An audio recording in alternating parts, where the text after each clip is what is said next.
time to rise has been engaged. Your better best to rearrange. I'm talking here to me alone. I listen to the finest work song. Your finest hour. Your finest hour. Hello and welcome to Friday afternoon. Holy moly, what a week it has been. I'm going to try to recap all the important news from this very, very busy week as we get you ready for the weekend. We'll also get you caught up on all the latest news so you are prepared and up to speed on everything that is happening as we head into this Father's Day weekend. Happy Father's Day to everybody out there.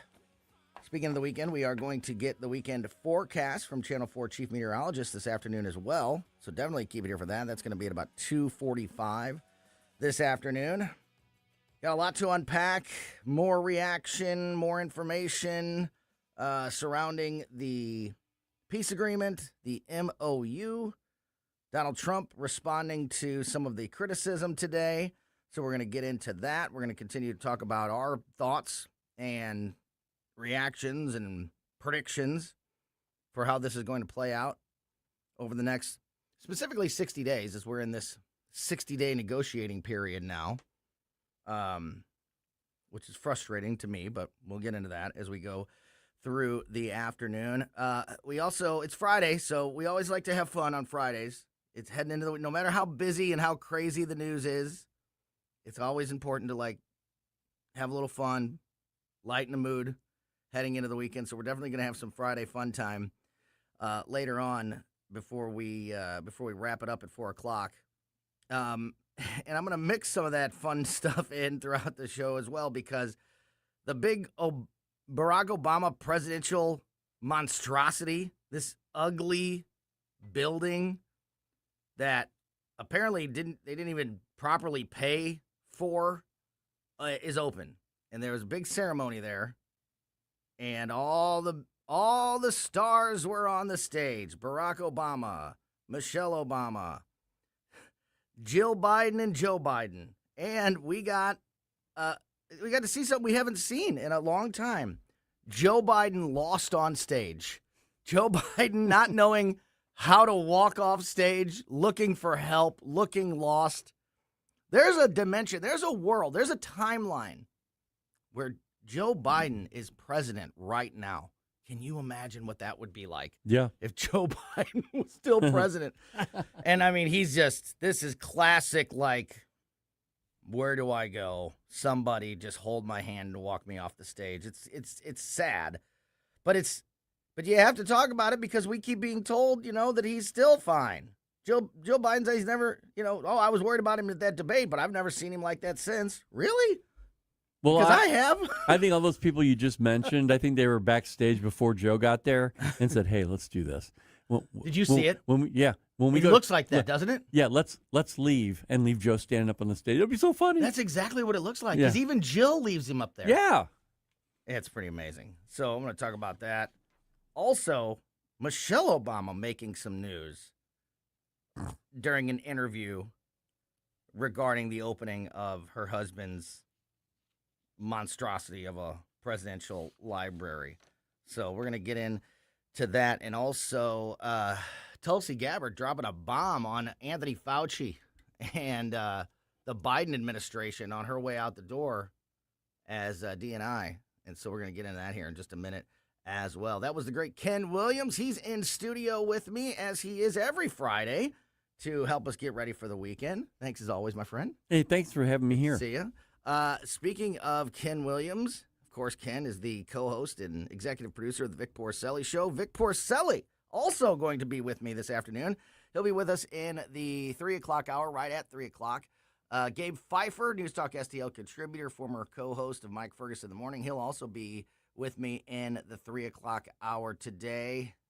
He's going to be here for some of the, we're going to talk to Sirius, and then he's going to also help me with some Friday fun time. So that'll be good. Man, talk about star-studded. We got it. We got you Yeah. loaded up on a Friday. And in just a few minutes, Ken is going to be here until we talk to Steve Templeton and get that weekend forecast about 2:45. And James Knowles, the former mayor of Ferguson, current city manager of Troy, Missouri, is going to join the panel, join the conversation here with right. Ken and I in about 10, 15 minutes from now.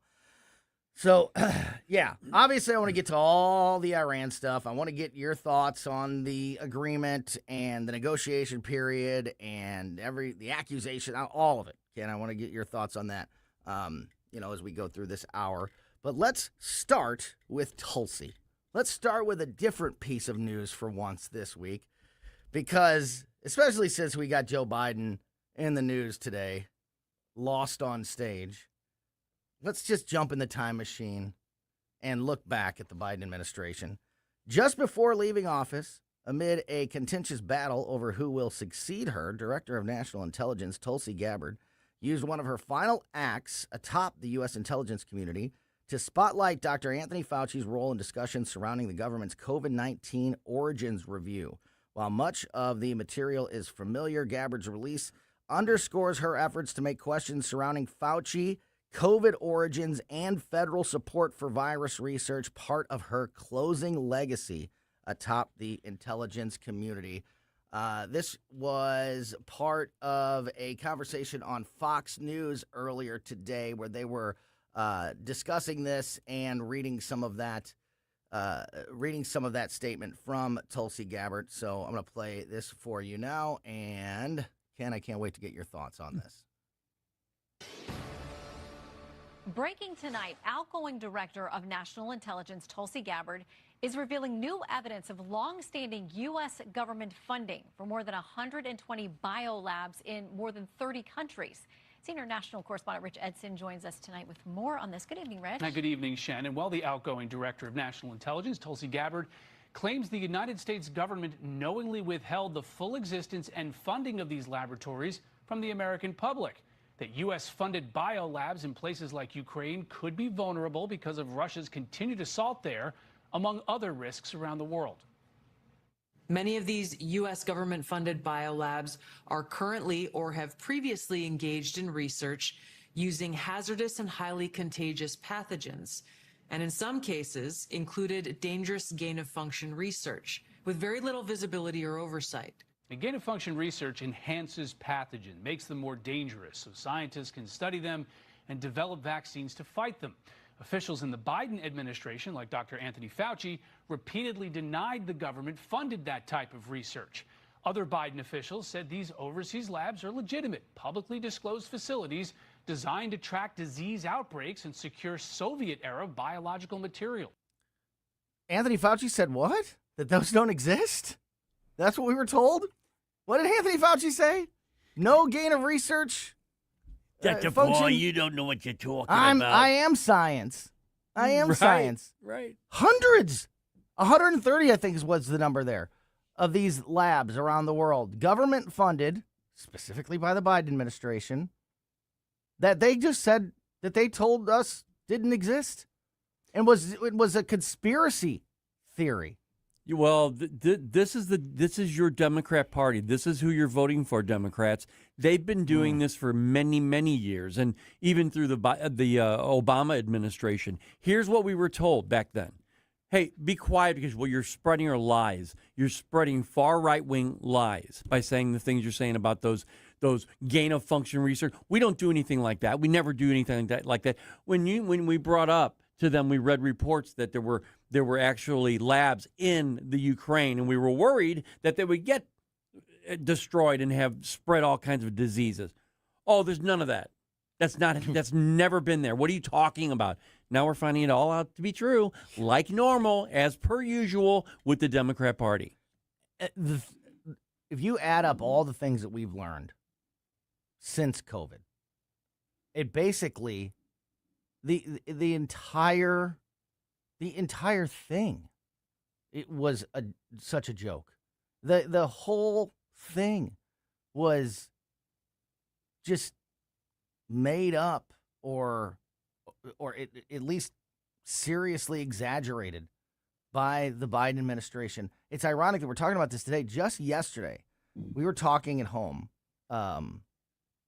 We got on the subject of like summer vacations, and we were talking about the year that my family, we went to Disney World in 2020, late 2020, right after it opened back up.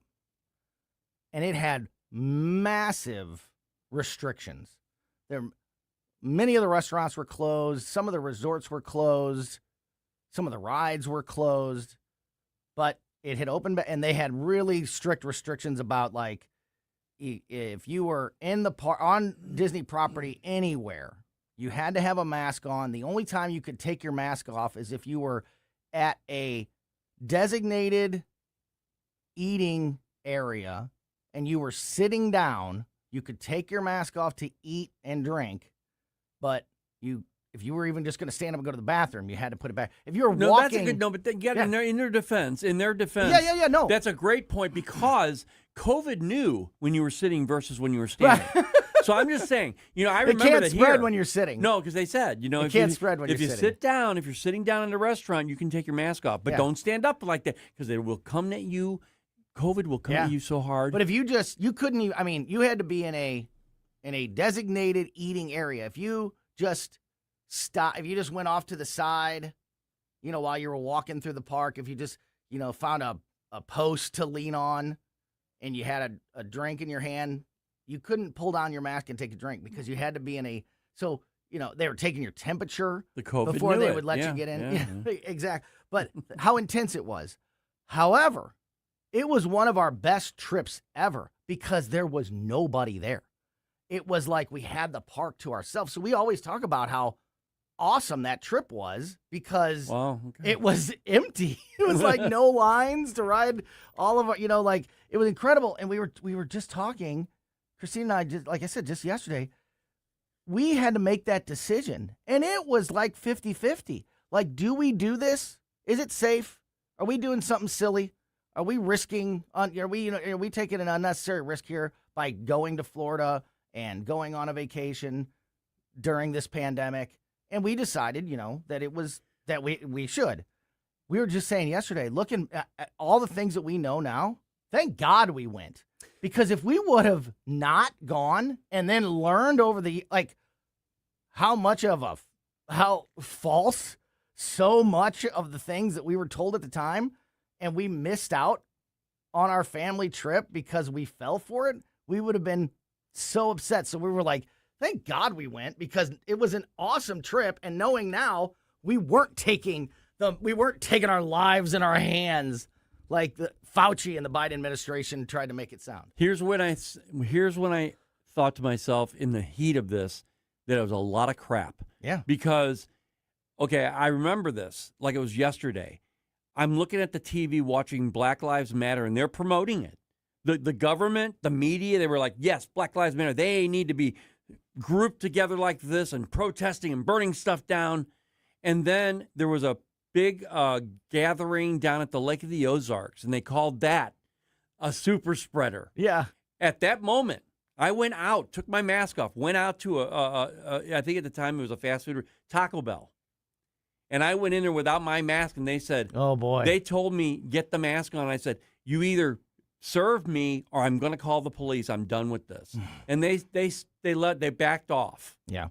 And because I made a point. Yeah. And Tony, there's never been a law that said you had to wear a mask. There was only fear that made people make you wear a mask. My kids lost 2 years of their. My daughter quit softball. She was a top pitcher. Yeah. As a senior at Afton, and she was trying out. She goes, Dad, they're making me wear a mask on the mound. I can't breathe. No, that's so bad for athletes. Quit. Yeah. My daughter it was her senior year, and she missed out. She was in the orchestra. It was her, she would have finally been able to be, first chair. It was her year, as it is for all seniors. It was her year to shine, and it was all taken away from her. It was all taken away from her because they were at home the whole time. I think they had one, maybe two concerts, and it was very, very much small. She lost her prom. You know, just everything that comes along with senior year. The lock-in that they usually do. My daughter didn't get to go to one of those. Yeah. And she would like talk about when my older daughter, she was 4 years older than Abby. She had a lock-in, you know, and that was such a big deal, such a rite of passage for them as seniors, right? And then Abby's like, you know, if there's one thing that I want to do when I become a senior is that lock-in. It's so cool, so fun.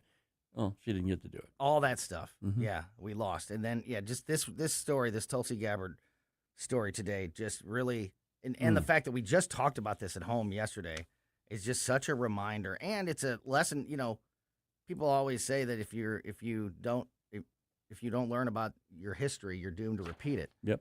It's important to remember just how capable our government is of misleading people. And to remember this. You're getting me worked forward. up, pal. Yeah, I know, right? You really Who are. knew we were going to talk about bringing COVID? back these memories. Oh, Well, here, let's lighten the mood before we get James on the line. Speaking of Joe Biden, lost on stage again today. I guess this was last night. He was caught in an awkward moment, Joe was, when he drifted back towards the stage and the podium after the dedication ceremony for President Barack Obama's new presidential library wrapped up last night. So, as Ken mentioned earlier, you see there's like a band playing. They were playing Jimi Hendrix. They were playing Voodoo Child. And you see like Barack like pointing at the band and playing air guitar to the Jimi Hendrix. And he's walking off stage waving. And Jill Biden, you know, she's the belle of the ball. And she's walking off stage waving. And they just all leave the stage. And then here's Joe. And then the camera pans back to Joe Biden, who is a deer in headlights. Like looking around with that, okay, forgive the way I'm going to say this, that old man, like squint and stare and like shrugging his shoulders, like, and he had his aviators on, of course, because he's Mr. Cool Guy, even when he's 110 years old. He has to lift up the glasses because he can't find, so I guess he was going to be the cool guy with his sunglasses on stage, walking off. But now he's lost, so he takes his sunglasses off, and he's lost. And the clip ended before anybody came and got him. I don't even know how he may right now still be circling that stage, not able to get off. Didn't he say at one point, "Where's my granddaughter?" Yeah. Where's my granddaughter? Maybe she was supposed to come up and grab him. I think that maybe he realized that he looked lost, and he had to come up with a reason like, "Oh, that's what I'm doing. I'm not lost. I'm looking for my looking for grandma." my granddaughter. Yeah, I'm here. I'm the one sticking it out to look for my granddaughter. He would be president right now. Yeah. In a different timeline. Yeah. Think about that. Chilling. Yeah, you just gave me a chill. Yeah. Ken Williams is with us until we get Steve Templeton from Channel 4. Steve is going to give us the weekend forecast in about 20 minutes. Ken Williams is going to stick around with us. And James Knowles, the former mayor of Ferguson, current city manager of Troy, Missouri, he's going to join the conversation with Ken and I next. Made in St. Louis for St. Louis. It's News Talk STL. She takes a sip of champagne. It's elegant and not vain. Number one for live and local conservative talk. I just would like to get your comments on that. I'm so glad that you're on the radio, and I want to thank you for that. I'll tell you why. 1019 and 94.1. I love these people. St. Louis is number one for conservative talk. News Talk STL. Hi, Sandy. What's that? I'm reading up on this Amendment 4 on the August ballot.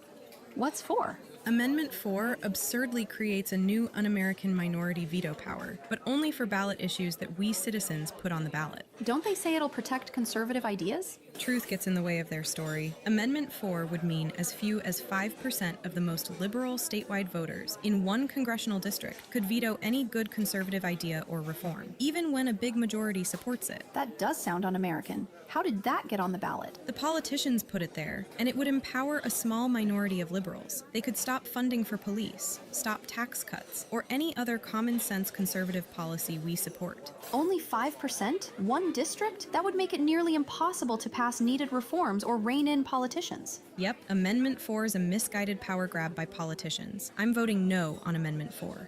Right. I'm not giving up my constitutional rights. It's a hard no on 4. Paid for by Missourians for Fair Governance. Hey, it's Mike Ferguson. Mario's Donut Restaurant, that's your place to go for breakfast, lunch, and dinner. From mouth-watering sandwiches, omelets, delicious gyros, and Mexican dishes, to their revamped menu with cannolis, tiramisu, baklava, and danishes. And don't forget those famous donuts. Dine in or carry out, Mario's friendly staff is ready to serve you with love and care. Mention News Talk STL when you visit, or just visit mariosdonutrestaurant.com. License number GL250000615. You're cooking dinner. The lights go out. You flip the breaker and forget about it. But what if it keeps tripping? Trips once, your breaker's doing its job. Keeps tripping? That's a warning. Bad wiring or something worse. Do people just keep flipping it? Most do until they can't anymore. Call Grasser. We'll stop the trip. Green is always Grasser at GrasserHomeservices.com. Hi, I'm Rodney Wallner. And I'm Jen Wallner with the Wallner Home Selling Team at Berkshire Hathaway. Hey, Jen, how do you sell your home for top dollar? That's easy. Call the Wallner Home Selling Team at 314-810-SOLD. What if I want a flexible commission plan? Call the Wallner Home Selling Team at 314-810-SOLD. What's the best time to sell your home? Right now, call the Wallner Home Selling Team at 314-810-SOLD. For all your real estate needs, call the Wallner Home Selling Team at 314-810-SOLD. That's 314-810-SOLD. This is 101.9 and 94.1. I have to tell you, if this is how they're going to behave, I'm rethinking my position. News Talk STL.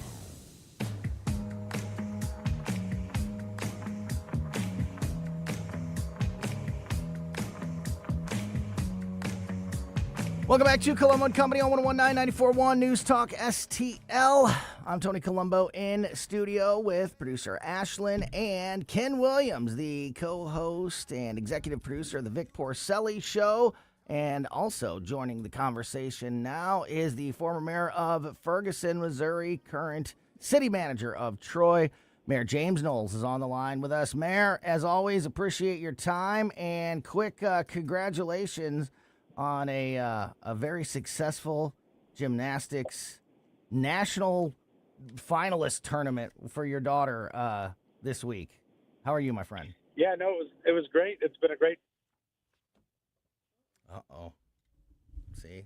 Yeah, that didn't sound good. See how they get us, Ken? You see, they didn't want you talking about it. No, they don't. Whatever it was. They don't like They it. They do don't not. They don't like to hear what James has to say. You want to let's hang up and try to get him back on the line here. But yeah, his daughter dominated at the national gymnastics meet. We got him back.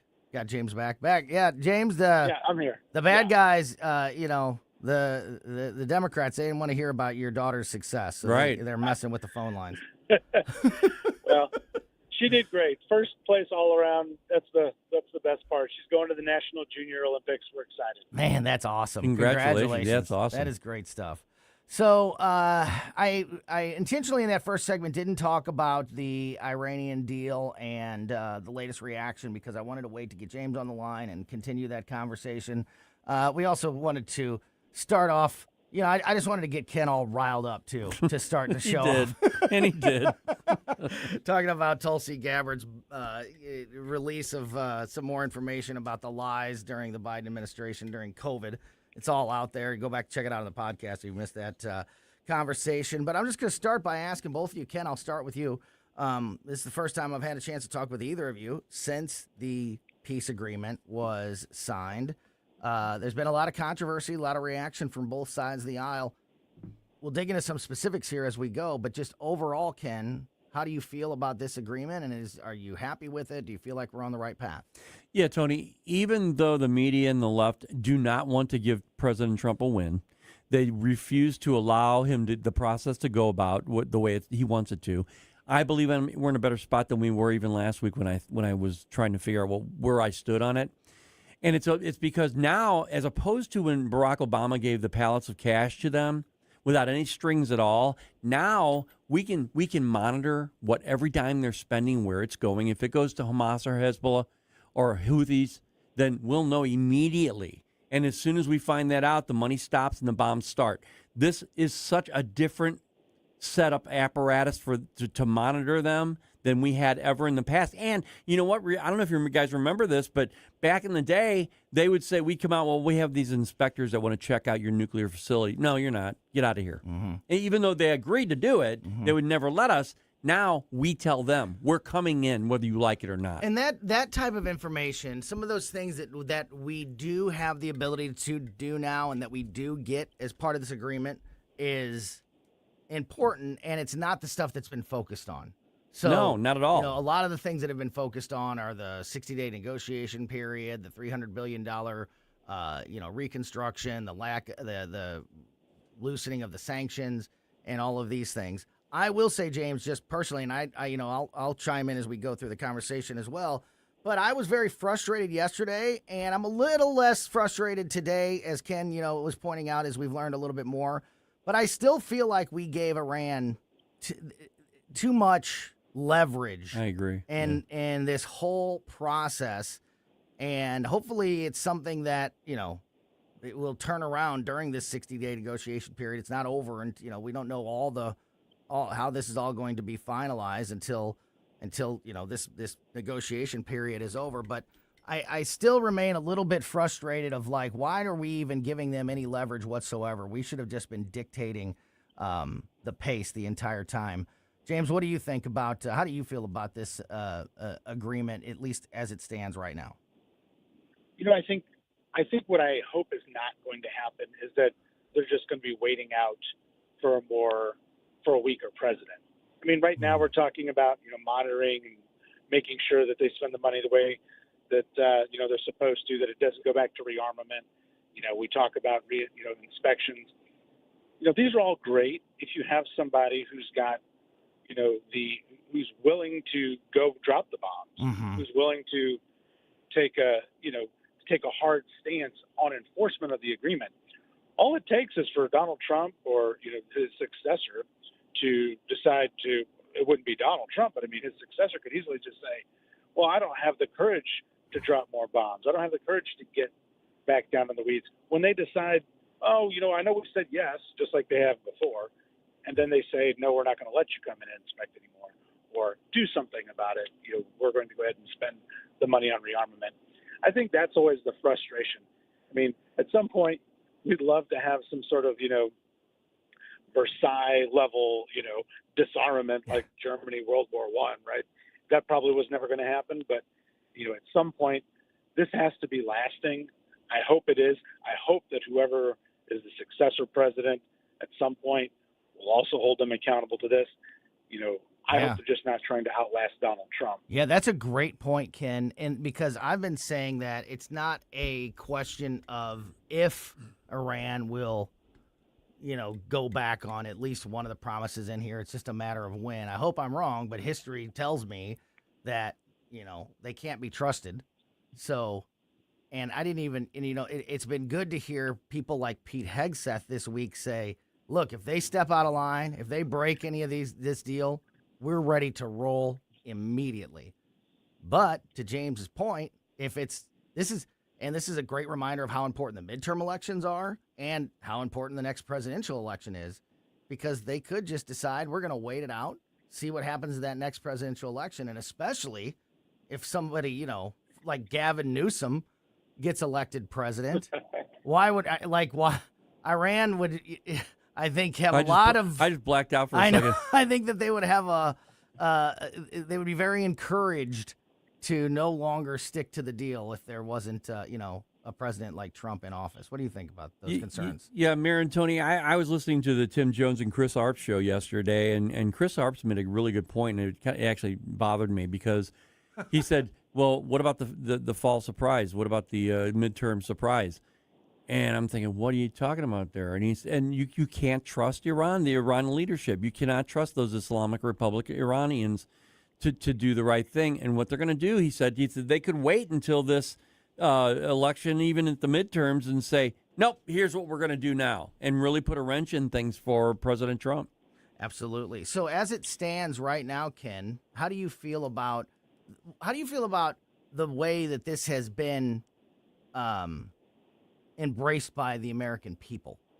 Do you think that this has strengthened the momentum behind the president and the Republicans heading towards the midterms, or do they still have some work to do to convince everyone that this was the right agreement and on the right path before we get to August and November? Yeah, I think the main thing for the American people in general is get the prices down now. Now you did what you wanted to do. That's fine, but let's get the prices down. But on the other side of this, I don't think we went far enough. I agree with you. I think we should not have given them the Iranian leadership any leeway like we did. Yeah. And I think sometimes that could hurt the administration a little bit. Yeah, James, to that point, like yesterday I was doing a story about how the supreme leader over there, the Ayatollah's kid, Machatba Khomeini, was like going public and saying, look, our president, the Iranian president, he said that this is the right thing to do, and so I'm gonna support the president, but I feel like,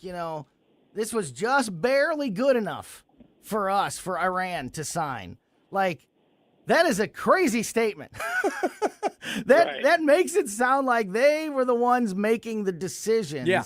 I feel like, during this 60-day negotiation period, it's really important, James, that the Trump administration, the United States, shows the strength of being in control and calling the shots as we finalize the deal. I think that's massively important. What do you think about how this is, how this needs to play out over the next 60 days and more as we get to the midterms?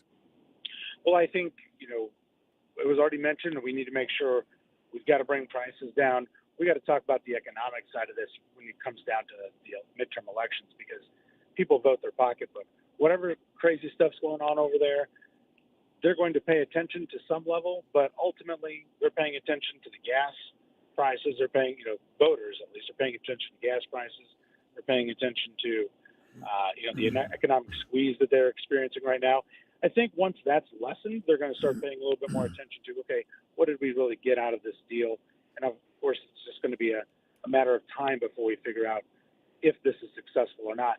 The Iranians have the luxury of controlling their media, so they can say whatever crazy stuff they want. Who's going to tell them no? I mean, it's not like they let them have the internet. Half the time they shut it down so that they can control the message, and they don't have elections, at least not free ones. So, for them, it's all a spin. For us, in America, free media, all of the conversations going on pre-midterm elections. Donald Trump's got to improve the economic situation here if he's going to, keep control of the House and Senate. And I think that that's probably what he's most focused on. The rest of this, I think he's obviously got the, commitment, like it was said earlier, to drop bombs if necessary to enforce this deal. I think that's going to keep them at bay for now. It'll be interesting to see what happens, closer to the midterms. I think Chris Armstrong made an excellent point about that. They leverage this to influence our elections? Don't put it past them. Yeah, I think that is the most important thing moving forward, Ken, is that if they do step out of line anyway, that we need to back up our threats of, hey, look, this is your last chance, and if you step out of line, you're going to pay the price. I think that has to be enforced, and we have to be the ones that are showing that we're the ones in control and calling the shots. That's such a solid and cogent point, and with the showing that we are actually in control. I think President Trump, to some degree, is trying to be cordial because he understands how that works over there with pride and all that stuff. But at some point, you got to say, I don't care. I don't give a damn about your pride. Here's what's going to happen. And another thing, hey, Mayor, you mentioned something about the media over there. They have the advantage of the media. Hey, Iran has the Iran Islamic leadership has the advantage of the media here in our country. They are all for them. You're right. You're right there. I mean, unfortunately, the mainstream media is bought into a narrative that is anti-American. That's a problem.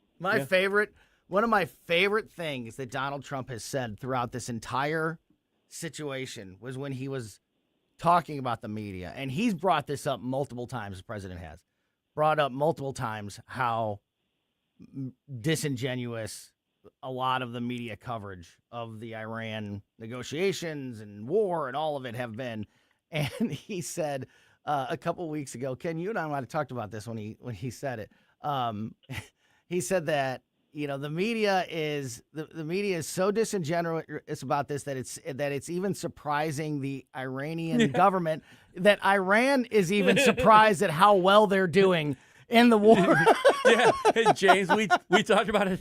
Tony's like, Tony's reading, and I'm like, what did they say? Because the Iranian leadership was like, yeah, we're surprised they're so far behind. We didn't us. know we were doing so good either, Yeah, but we just read the reports in the American media. I guess we're kicking ass. Well, who needs psychological warfare on their behalf when they have our own media working? Exactly. No kidding, man. I mean, we got to work really hard at getting this information over to the free peoples in Iran that want to think and learn what's really happening in the world. The CIA, I'm sure, is probably going to continue that effort. I hope going forward. But I hope. But yeah, it's a freebie. I mean, they've got a whole intelligence apparatus in our own mainstream media working for them. They really do. Got a couple minutes left here with the former mayor of Ferguson, Missouri. Mayor James Knowles is on the line with us. He is the current city manager of Troy. Ken Williams from the Vic Porcelli Show is here as well. And I want to change gears here, especially with James on the line with us, to some local news and politics. I have been surprised, James. We've talked, you and I have talked, and we've had this conversation throughout the show over the last couple of weeks about how massively important the local August primary elections are, and how those are like in the political timeline is, will be here in the blink of an eye. I have been a little bit surprised at how much already we have seen ads and the money that is being spent on some of these issues, specifically like Amendment 4 and Amendment 5, IP reform and the income tax. And it shows you, James, that the special interests, they know how important this election is, and they know how important these issues are, and they know how close those elections are. And I think it's a wake-up call for everybody that if you want to make sure, that the right things happen and people have the correct information about these very important local elections in August, that the time to start talking about it is now. What do you think about how close we are to these elections and how important it is to start, talking about them and informing people? Well, I mean, it's always been, 30 to 45 days out is when the real run to the elections are in any election. And, we're about a little more than 45 days out from the August election. And I'll be honest with you. I mean, there is so much confusion and so much that's already been put out there just by the media about these initiatives that I think that they are probably, interest groups and everybody else is like, hey, we've got to clear this up now. Some of these are complicated. There's questions. There's a lot of information. It's not just one or two issues. I mean, there are so many amendments. I mean, I'll be honest, I can't even get the numbers straight. I mean, I can't keep it straight now. So, when I get out there, I'm going to be like, well, okay, I'm going to have to read this. Which one is it that I'm, that I want to vote for? So I think that's probably why they're spending the time and money now. I think you're going to see that, all through July, it's going to be, everything. You're going to get pummeled with it. Yeah, I agree. And Ken, I think James is exactly right when he says, it gets confusing when you hear, ads or hear people talking about these issues, and you'll hear two people talking about the exact same issue but it sounds like, they have completely different information or completely different facts. It's like, who do you believe? What's the truth? I think that's why it's so important that people start getting engaged right now, and we don't let, there's the war, the agreement, everything happening internationally and nationally are super important, and we need to still talk about it and inform people about it, but we need to focus on these local elections as well, because there's no more, the most important politics are local politics. Well, whether it's intentional or not, it's falling into the playbook of the Democrat Party. The confusion, that's what they like. They love that. They'll name things the exact opposite of what's really going to be happening if you vote for it. And so they love that kind of thing. And so when it happens by accident, they're like, yeah, let's go, man. This is great. And so I think you're right, James. I think sometimes people who don't pay attention like we do, they just come home from work and they're like, oh, what am I voting for here? Because they got lives and families and jobs. Yeah, exactly right. But Tony, across this nation, we need to understand something. School board meetings, local council meetings, they are the most important thing. They are. Islam, for one, and I'm going to say the progressive, the fascist, whether you're communist or even socialist, you know now it's not about military, it's not about guns, it's about getting in locally and then growing from there, the rot from within. Yeah. And we need to make sure we're paying attention to it because they're doing it. James, we're almost out of time, but I wanted to get, like I mentioned, I was surprised at like how intense already, some of these ad campaigns are about these various issues, and specifically Amendment 4 and Amendment 5 are the two hot button issues. I'm not surprised by the debate around Amendment 5, the income tax, because both, there's passionate people on both sides of that and which direction it should go. What I am more surprised by and extremely worried about is the strong push by some against Amendment 4 and against IP reform. Because if we don't fix the amendment process in Missouri this August, I don't know that we're ever going to get another chance at it. And we screamed about it from the top of the mountains for like 3 years to get the legislative body to act, and they finally did. And if after all of that work we lose it at the ballot box, it'll just be heartbreaking. What do you think about the, all the money and passion behind, Amendment 4 and Amendment 5? It seems to be, the focus here on these as we get into the August primaries. Well, I think honestly, it's they're definitely two of the most impactful across the board for citizens here in Missouri. I will tell you that, the fact that there's a lot of questions and a lot of groups who can be and will be affected by the amendment about the income tax, that's going to be, that's why you're going to see so much money poured into that, because people are just, there's a lot of confusion. There's a lot of talk about how this is going to affect local governments, fire districts, all down the line, because we don't know what's going to replace the income tax.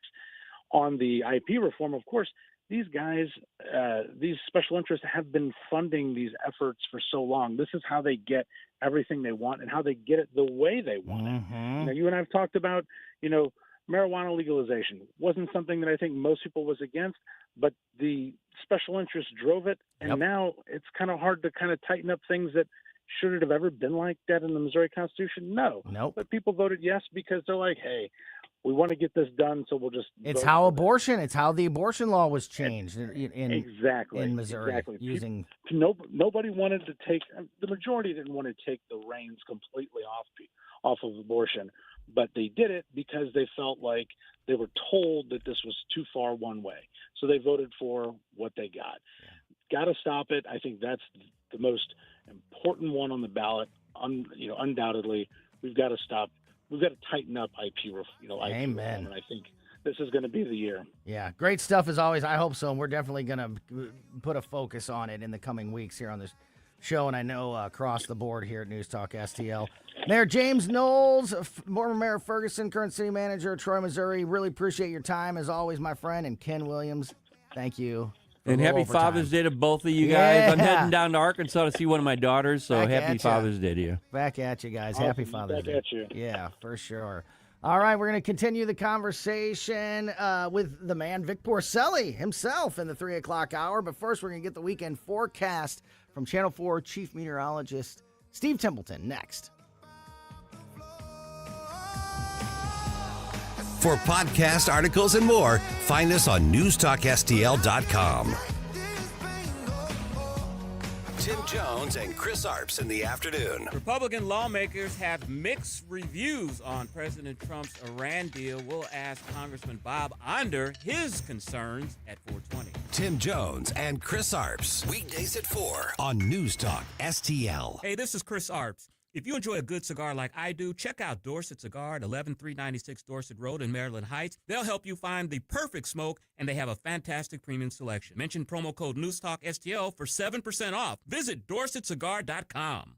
Summer is here at Daniel's Farm and Greenhouses on Juggerman in St. Peters. Discover our breathtaking 55,000 square feet of greenhouses featuring 8,000 hanging baskets, hundreds of perennials, and 100,000 pots of colorful annuals. From vegetable plants to premium grass seed, mulch to herbs, our knowledgeable staff is ready to answer all your questions. Start spring off right with pansies, potted tulips, and everything your garden craves. Daniel's Farm and Greenhouses. Visit us today on Juggerman or online at danielsfarmandgreenhouses.com. I know that hiring can be challenging. You sort through tons of resumes and you get too many so-so applicants. You're just waiting for someone to match your role perfectly. Well, now, there's a place where you can meet them fast. ZipRecruiter. Need to hire right away. Start your search for strong candidates. The right fit awaits. Build your team. Build it sooner. Meet your match on ZipRecruiter. Just head to ziprecruiter.com/free right now to try it for free. And you're on your way to meeting your match. 4 out of 5 employers who post on ZipRecruiter get a quality candidate within the first day. So try it now. Go to ziprecruiter.com/free. Once again, that's ziprecruiter.com/free. Meet your match on ZipRecruiter. Try it free. Steve Templeton's Weekend Forecast, brought to you by Connor Roofing. You can count on Connor for all your roofing needs. Visit ConnorRoofing.com. That's CONNER Roofing.com.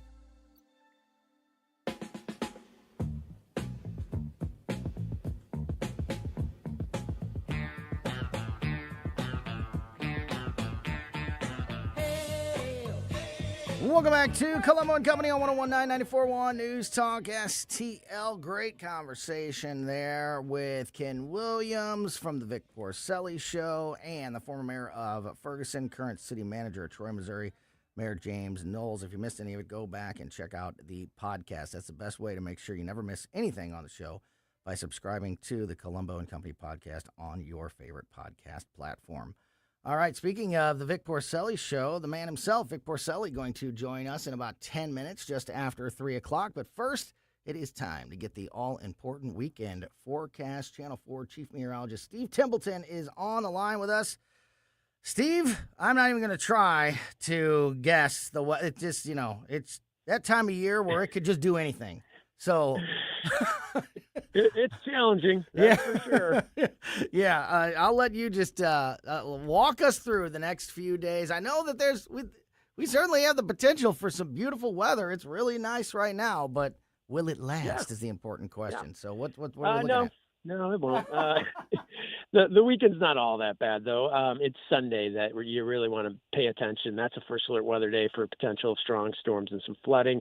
Before we get there, we've got a great day in the night tonight, low down to 66 degrees, a high of 86 tomorrow, and mostly a great day. A little more cloud cover than today, and just a slight chance for a spot shower to bubble up in the late morning and afternoon.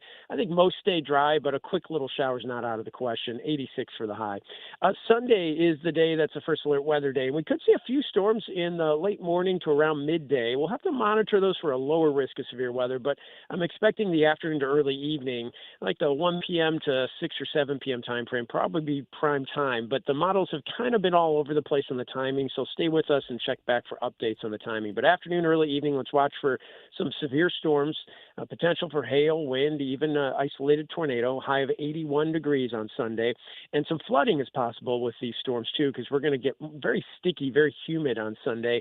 And even after this kind of afternoon, early evening round of storms hits, I think the cold front's going to slowly drag through. So we probably still have some more downpours Sunday night into Monday morning. Could add up to 1 to 2 inches of rainfall, some isolated spots, 3 inches where we would get some flooding.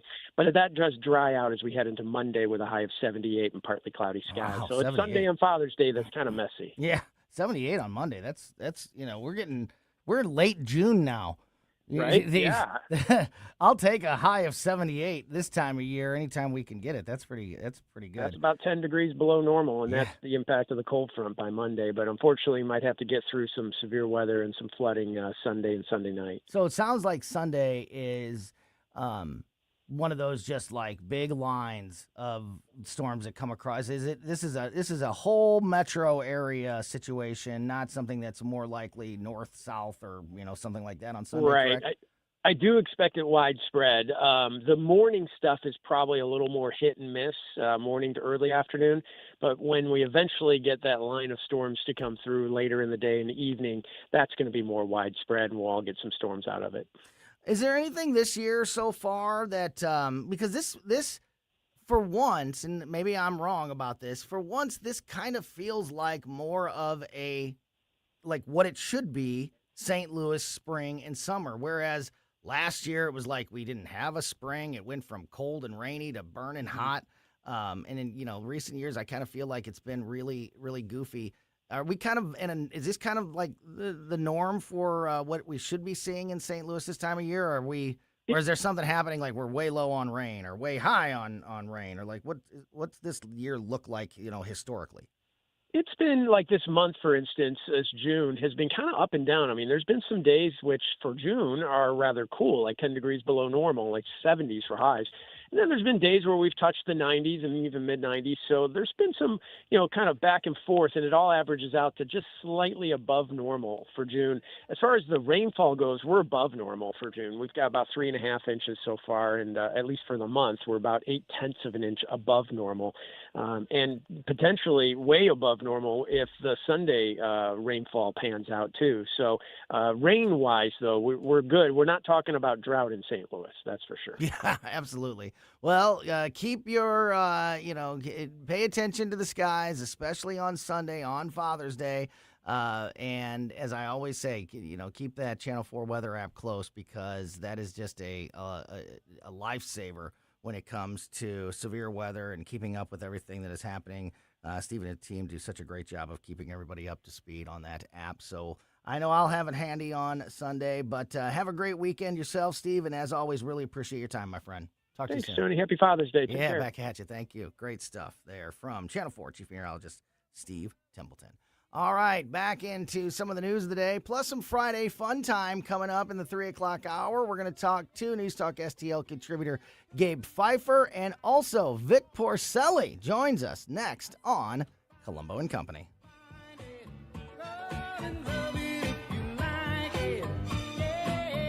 Hey, it's Vic.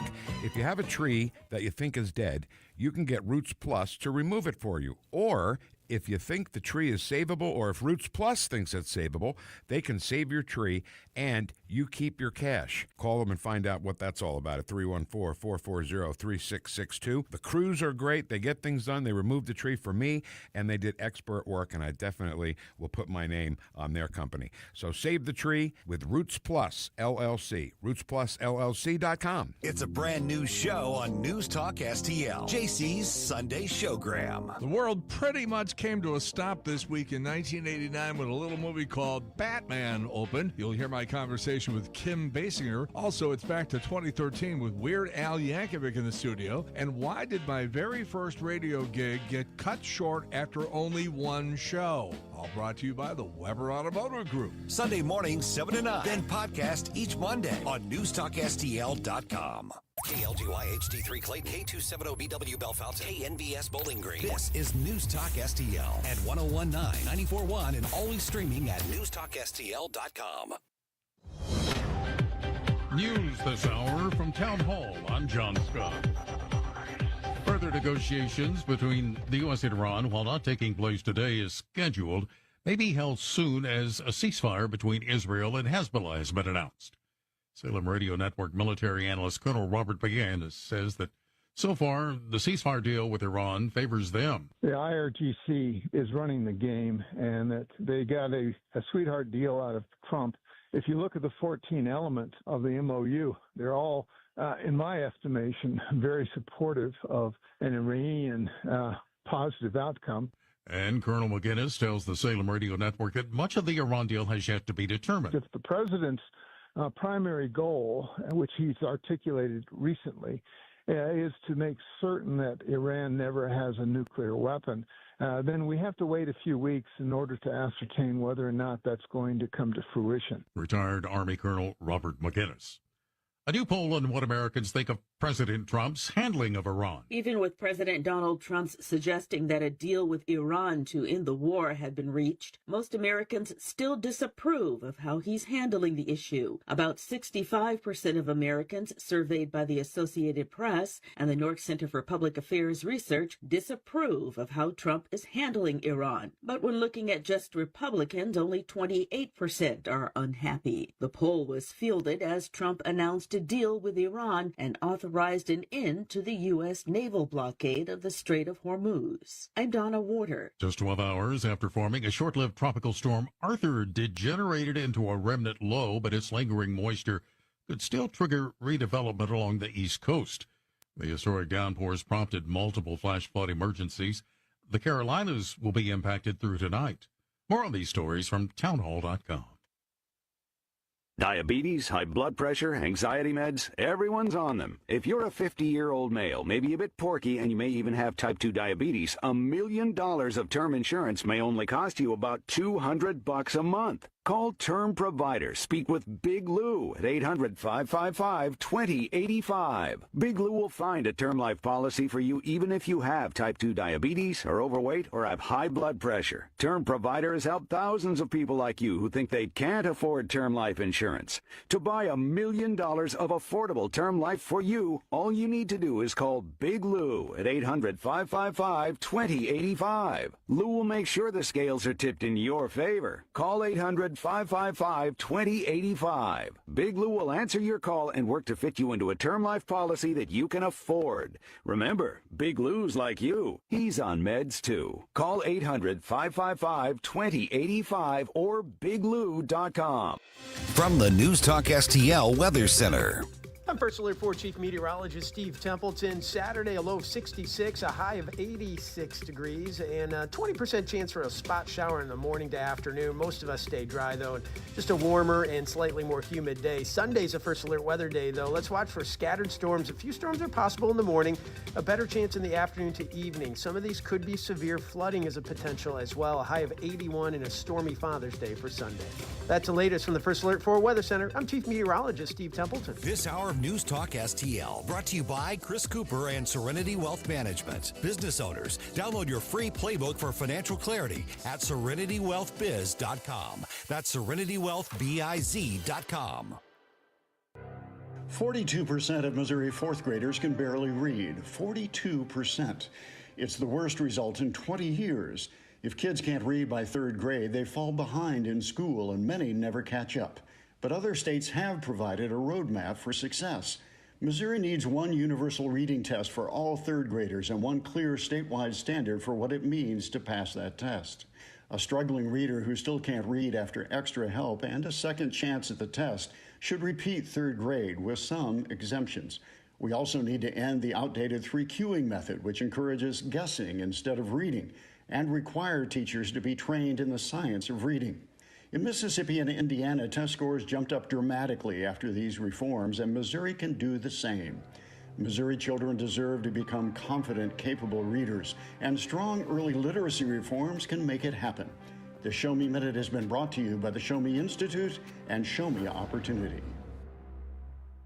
Free speech is alive and well in America right here. It's about time somebody stood up for true American values. What this country needs is some backbone. Finally, a president who wants to make real change. 101.9 and 94.1 News Talk STL.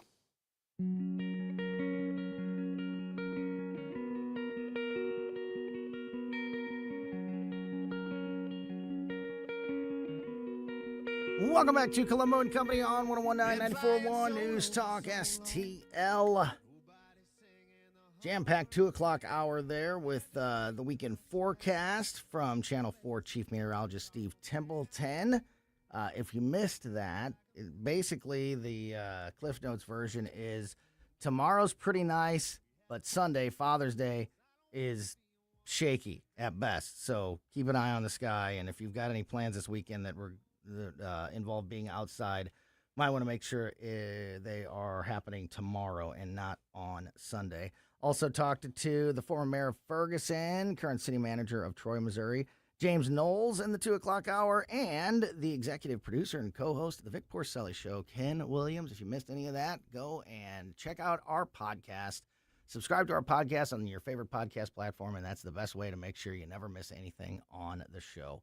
And as we kick off this 3 o'clock hour, speaking of the Vic Porcelli Show, we got the man himself, Vic Porcelli, on the line with us. Vic, just like I said to Ken a few minutes ago, thanks for a little overtime on a Friday afternoon and joining us today. How are you? Anytime, Anthony, anytime. Oh, baby, there's so much to talk about. What a week.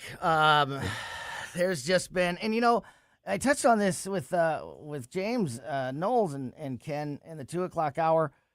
Obviously, there's a lot to talk about with this Iran deal and what's happening with the war and with the countries on the international level.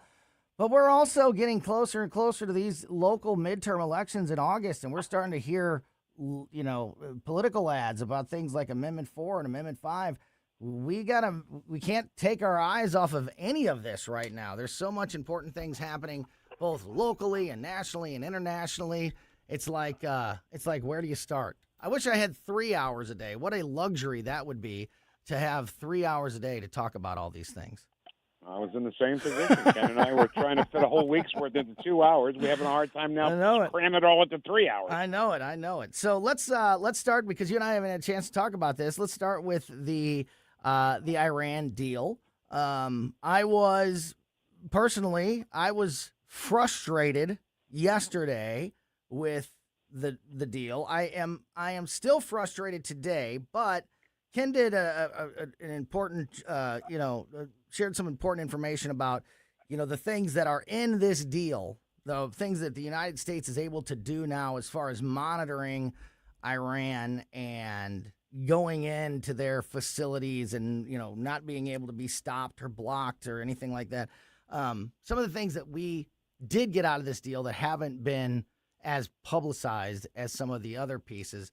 I still feel like overall we gave Iran way too much leverage and way too much of a voice to, negotiate where they, have no business having any of that leverage. I still feel like we did give them too much, but it's important to, learn the entire agreement before we start making all of our decisions. How do you feel in general? We'll get into some of the specific parts of this in a minute, but in general, how do you feel about this agreement? I think that if Iran wants to F around, they'll FO. Yeah. You know what I mean? I mean, it's not like we're giving them. If Trump's proven he isn't afraid to bomb them, what's the problem?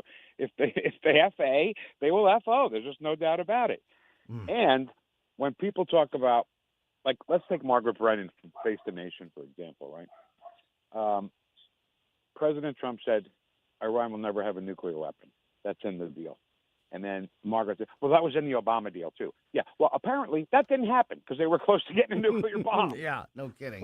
Right? Absolutely. And to your point, and I think this is the most important thing moving forward. We touched on this yesterday, and actually Virginia Kruta from the Daily Wire was the one who mentioned this. Listen to what the entire administration is saying. You've got Donald Trump and J.D. Vance, giving their information and responding to things, but you've got Pete Hegseth, standing next to them saying exactly what you just said, Vic, that if they step out of line and at all, they step 1 foot outside of this agreement, the U.S. military is ready to roll immediately. And, they didn't try to qualify his statements, just because the president didn't say it, they didn't give him the side eye or anything. So he's obviously speaking for the administration. And I think the most important thing moving forward is holding up that, those consequences. If they do step out of line, paying the price for it. And during this 60-day negotiation period, make it very clear to the world that we're the ones that are calling the shots and dictating how this is going to play out over the next 60 days. I think if we show that strength as we finalize all the parts of this deal during this negotiation period, that will, at least for me, I'll feel a lot better about things than I do maybe today. What do you think about that? Well, I have so many things now, Tony. You gave me Yeah. so many avenues. Please. First of all, remember trust but verify? That's out. Now it's verify and verify. Yeah, That's it. yeah. No more trust. So No that- trust. Yep. Right. Let me get that out of the way first. Second of all, I said it again. Trump is not afraid to bomb them. If they do want to mess around, then they're going to find out. And, if they want to lose everything, then they'll lose everything, infrastructure and bridges and ways to make uranium, the buildings to make uranium. I mean, they're just in such a bad spot right now. And have you noticed legislatively nothing's getting done, because they're all on the TV shows bitching about Trump. God, do your own job instead of worrying about what he's doing, because you're not doing your own job. And I say the same thing about the media. They're not covering some stories because, I got to get the gotcha question on Trump. And I loved when J.D. Vance was holding the briefing yesterday, I think it was. So this guy, I don't know the guy's name. I'm going to make up a name because I can't remember his name. Vice President Vance, who do you want to run for 2028? Vance says, what's your name? He says, John Sukowski. I want John Sukowski to run. I want you to run.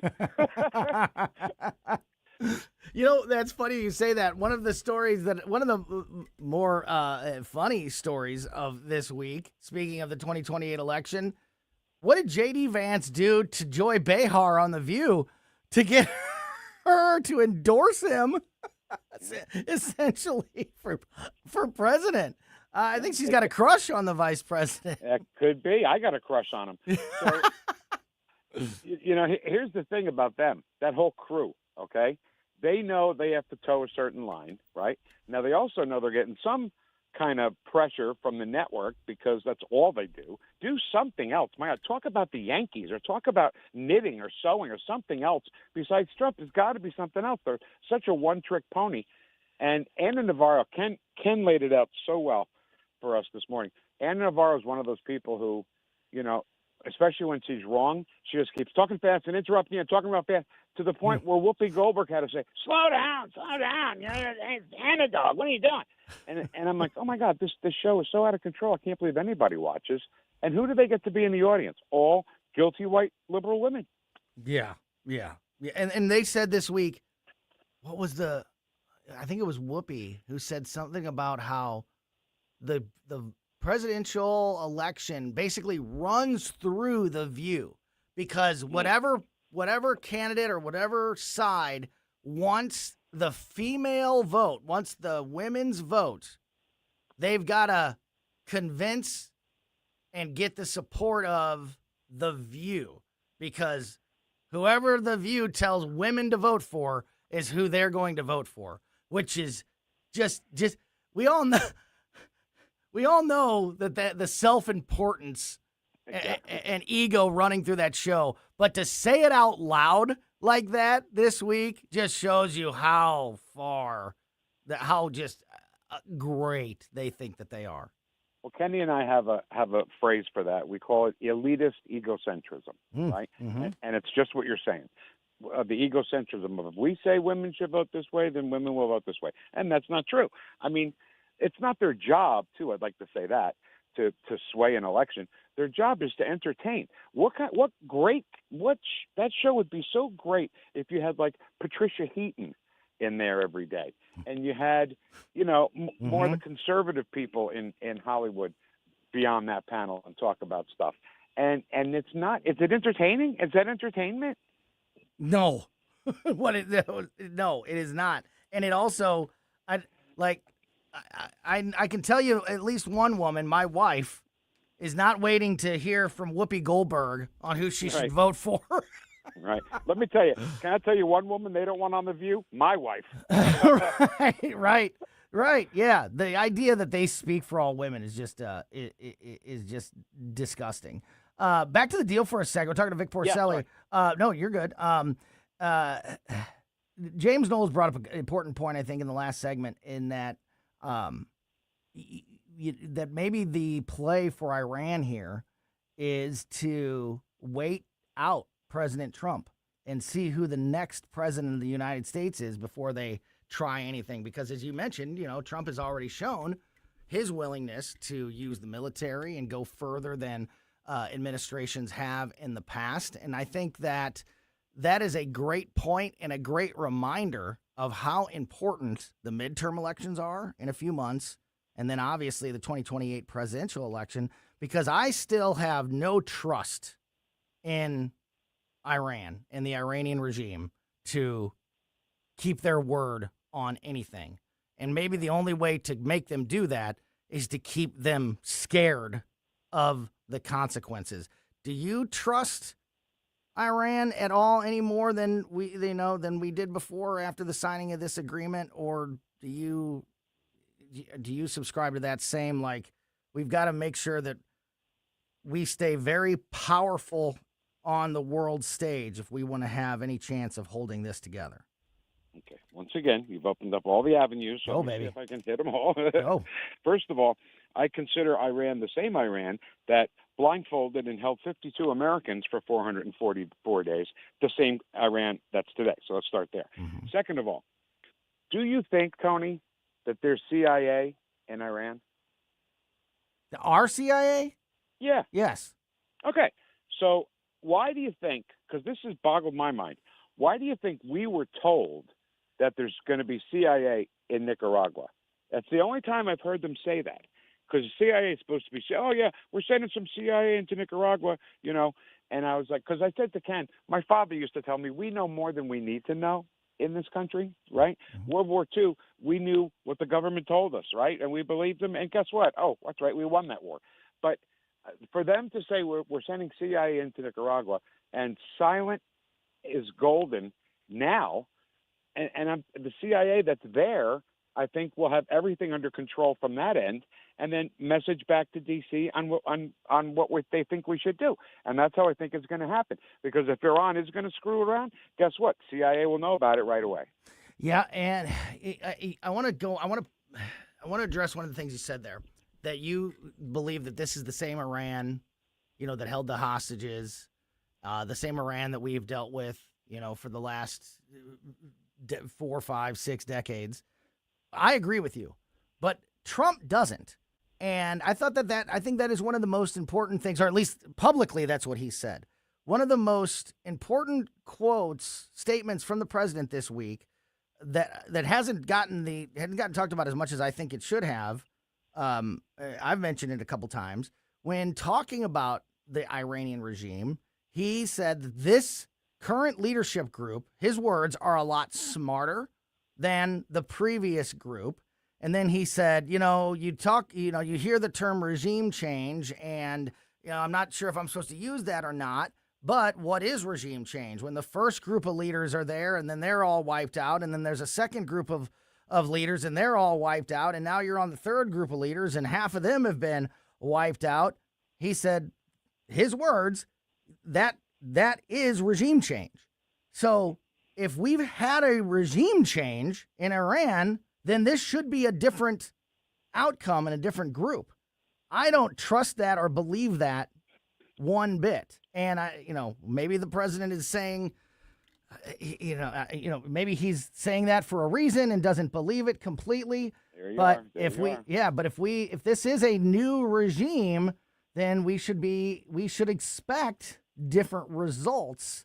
But I don't believe that for a second. What do you think? All right, let me say something. It may sound kind of stupid and harsh, but the president doesn't have to tell us the truth, right? No. Why? He says it all the time. Why would I answer that question? Why would I tell the enemy what's going on? They have televisions there. They see what's going on. They see a softer President Trump. They let their guard down. Boom. We go in and snatch out the regime, right? And I think that did you see the thing with Giorgia Meloni in Italy when Trump said she was begging me for a picture? She wanted begging me for a picture. Yeah. And now she says that she canceled the trip or whatever. Right. A trip was canceled. He doesn't have to tell us the truth about anything. If he gets the job done, I don't care. Going back to what my father said, we know more than we need to know. Just get the job done and tell us when it's done. That's all. You don't have to tell us the press out of it. You don't have to tell us the truth, but don't lie to us. You don't have to tell us anything. But I'd rather, like that. I'm totally fine with that. But don't. And I'm not saying he is. I'm just saying to clarify at least where I stand on this. We're not owed the strategy, the playbook, and where all the secret missiles are and where the troops are. We're not owed any of that. But don't lie to me. Go ahead. Let me ask you. Do you think the U.S. government, Department of War, back in 1944 after D-Day, do you think they told us the truth? Do you think they told us how many Americans were killed on Omaha Beach? Probably not. The only way we found any images of anything is to go to the movie theater right before Casablanca and right after the Bugs Bunny cartoon. They put the newsreel up there with the Walter Winchell. Our boys in France, 1944, June 6th, right? Yeah. And that was a heavily, heavily censored piece of propaganda. In essence, lying to us. Yeah. Right? Yeah. Because there were plenty of casualties on D-Day and going on forward. And I'll say it again, we won that war. I think it's the press that gets in the way. I think it's the press that wants to say, oh, look at him walk down the stairs so fragilely. He was 25th Amendment. We got to get rid of him. I'm like, oh, my God, did you see Joe Biden fall up the stairs that time? You didn't say anything about that. The press is in the way. Yeah, they really they are. They are because they're lying to people, and that's where the problem comes. You hate being lied to. I do. I hated being lied to by the Biden administration. I hate being lied to by the media, and I don't want to be lied to by the Trump administration. So you don't have to tell us the truth. You don't have to tell us everything, but don't lie to us. And again, I'm not saying that that's what happened here. I'm just saying that's where I stand on that issue. You're saying don't pee on my leg and tell me it's wrong. Right? Exactly. Last thing, Vic, because you mentioned him, and I talked with Ken about this earlier. You mentioned Joe. He was back in the news today, Joe Biden. Did you see him lost on stage yesterday? I sure did. You know, as I mentioned to Ken, there's a timeline. There's a reality out there where that guy's president right now. Can you even imagine? He's lost. It's like Back to the Future, the alternate universe. So let me just say one quick thing. Yep. This morning, yesterday afternoon, I was watching the news. I watch NBC because you gotta see what the enemy's doing, right? You got to think like a terrorist. And I hear that doom doom doom. I was like, oh my God, so somebody got shot. Was there a plane crash? I mean, what's going on? It was for the opening of the Obama Library. Are you kidding me? And that's a special report. Wait till all the facts about this thing actually make it to the public about how the builders weren't paid properly. Minority builders, yes, weren't paid properly, and how just like all the cost, how much wasted spending went into building it. Not to mention, it is ugly. How about a monstrosity? How about Hillary Clinton in a winter coat and scarf in 80-degree weather? How about Hillary Clinton? How about Hillary Clinton calling out Joe Biden this week, saying that he made a huge mistake by running again when she was endorsing him while he was doing it, and now trying to, like so many of them have, try to change history and act like you were on a different side of things back when it was happening. But yeah, she's been, and not to mention Hillary also chiming in on, what's appropriate and not appropriate at the White House when talking about the UFC fight.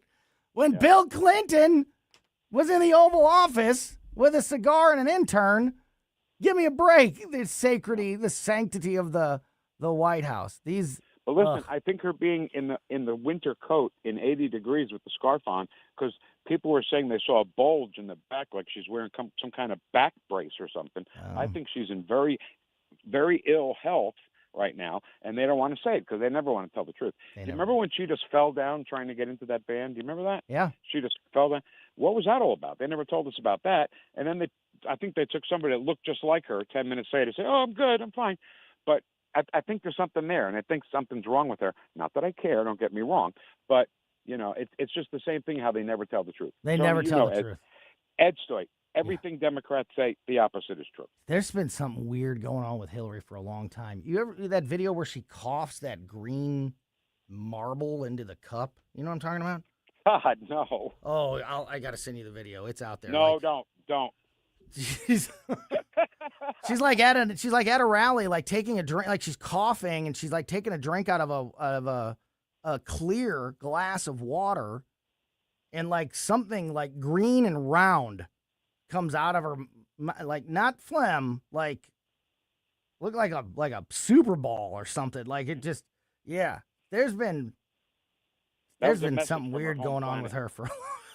Yeah, maybe it was. It was the tracking device. Right. She was getting rid of it. Yeah. The home planet. Vic Porcelli, buddy, really appreciate your time. Overtime on a Friday afternoon. Great to catch up with you, of course. Vic and Ken every weekday, 9 a.m. to noon, 3-hour tour every day here on News Talk STL. Have a great weekend. Happy Father's Day. Thank you. My You friend. too. Yeah. You too. And we'll talk to you very soon and be listening on Monday morning. Vic Porcelli there. Here. Yeah. Paisan. Vic Porcelli here on Colombo and Company. And before we wrap things up and hand it off to the Tim Jones and Chris Arp show at 4 o'clock, we're going to be joined by News Talk STL contributor, former co-host of Mike Ferguson in the Morning, Gabe Phifer. We're going to talk a little bit more, dig into some of the news of the day, and then have some Friday fun time. Hopefully, to put a smile on your face, lighten the mood as we head into this Father's Day weekend. Gabe Phifer joins us next. It's Friday! Watch us on our live stream using Rumble, Facebook, and Twitter. Maybe we can take our own show on the road. I'll lay down the beat, you carry the tune. I really like all the things you're saying. News, analysis, opinion. Thank you very, very much. News Talk STL. Intervine and Intervine.com, the local family-owned business that makes the best flashlights, lanterns, and headlamps on the market. They also make batteries in all different sizes, and you can get everything at Intervine.com right now for 25% off just by using my name, Tony, Tony, as your promo code at checkout. Great time of the year for being outside. And if you're a hardcore outdoorsman or know somebody in your family or your friends that, are big into the outdoors, everything from the heavy-duty lanterns to the tech flashlights to, the smaller headlamps, lanterns, flashlights that are super bright, super reliable, but can easily fit in a drawer of your home or the glove box of your vehicle, so you always have that strong, reliable light source no matter where you at. Lots of different options. You want battery powered, you want ones that charge, you want lanterns that do various things, including, light up the entire area. They've got tons of great products at Intervine.com. And again, batteries in different sizes. You can just stock up on AA and AAA batteries for an incredible price, 25% off, just by using my name, Tony, as your promo code at checkout at Intervine.com. Intervine is Intervine. Use my name, Tony, for 25% off at checkout at Intervine.com. Fox News commentary with Jesse Waters. Next. I'm alpine skier Michaela Schifrin. I've won the most World Cup ski races in history. But what does success mean to me? Success means discipline. It's teamwork. It's the drive and passion inside of us, and it's why Stifel is one of the fastest growing global wealth management firms in the country. If you're looking for success, surround yourself with the people who will get you there. If you're an advisor or investor, choose Stifel, where success meets success. Stifel Nicholas & Company Incorporated. Member SIPC and NYSE. Past performance is no indication of future results. Investing involves risk. Consult a financial advisor before making any investment decisions. Jesse Waters. Iran's nuke program is over. Forever. The mullahs have agreed, at the very least, that their enriched uranium stockpiles will be destroyed on site, and that the International Atomic Energy Agency, which means us, will supervise. Since Iran can't dig it out, we'd be the ones doing it. They only get sanctions relief after the dust is destroyed. And if Iran backs out, they've still agreed that they'll maintain the current status quo of their nuclear program. And the status quo is they have no nuke program. The uranium's buried, the centrifuges shattered, and their scientists are all dead. So status quo is still bueno. Even then, Iran agreed to this, quote, "We shall not procure or develop nuclear weapons." And if Iran so much as comes near the sites, it'll be trouble. For more commentary like this, go to foxnewspodcast.com. Hi, Sandy. What's that? I'm reading up on this Amendment 4 on the August ballot. What's 4? Amendment 4 absurdly creates a new un-American minority veto power, but only for ballot issues that we citizens put on the ballot. Don't they say it'll protect conservative ideas? Truth gets in the way of their story. Amendment 4 would mean as few as 5% of the most liberal statewide voters in one congressional district could veto any good conservative idea or reform, even when a big majority supports it. That does sound un-American. How did that get on the ballot? The politicians put it there, and it would empower a small minority of liberals. They could stop funding for police, stop tax cuts, or any other common sense conservative policy we support. Only 5%? One district? That would make it nearly impossible to pass needed reforms or rein in politicians. Yep, Amendment 4 is a misguided power grab by politicians. I'm voting no on Amendment 4. Right. I'm not giving up my constitutional rights. It's a hard no on 4. Paid for by Missourians for Fair Governance. Hey, Jamie Allman here, looking for the ultimate escape? Well, welcome to Santino's, where luxury meets authenticity in a stunning 6,000 square foot destination. Browse hundreds of premium cigars in the walk-in humidor. Explore more than 700 bottles of whiskey. Whether it's their non-smoking wine room, gaming lounge with custom poker tables, it's Santino's just off Highway 55 at the Imperial exit. See them at Santino'sCigarCocktails.com. That's Santino'sCigarCocktails.com. On the next Larry Connor's USA. The story behind the story, something personal, sentimental, in honor of Sunday, Father's Day. Larry Connor's USA. Now, weeknights 6 until 8 on News Talk STL.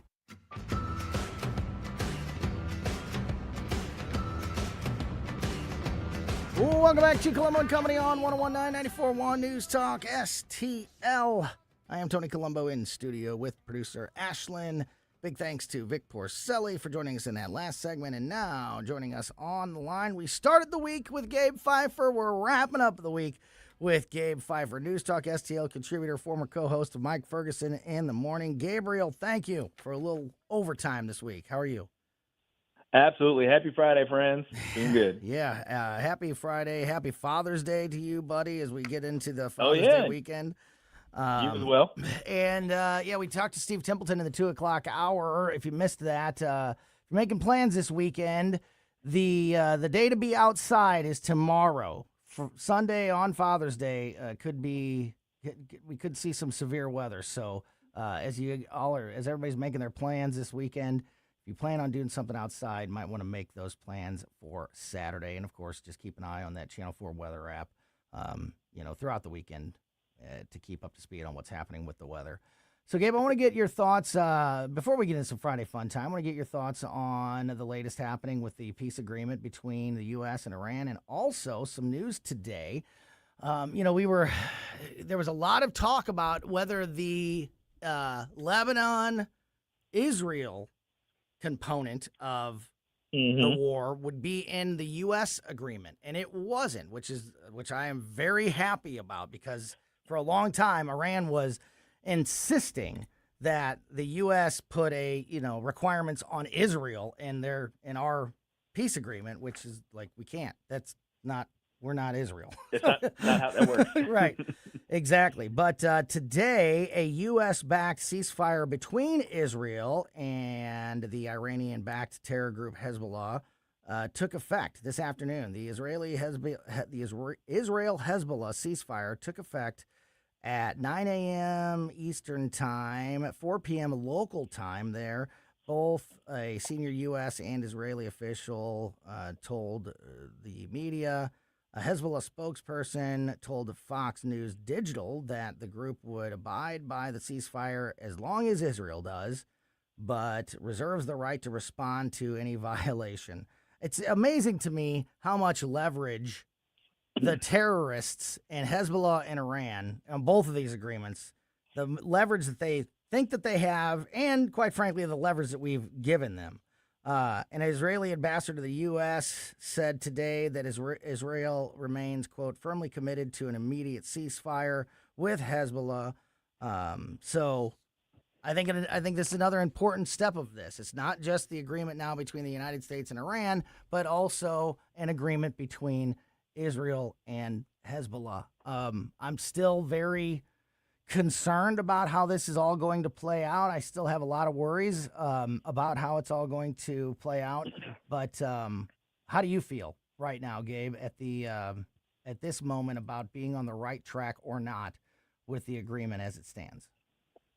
Honestly, it's tough to really parse what's going on because there are so many people who are giving their take on it without necessarily telling us what exactly is in the deal.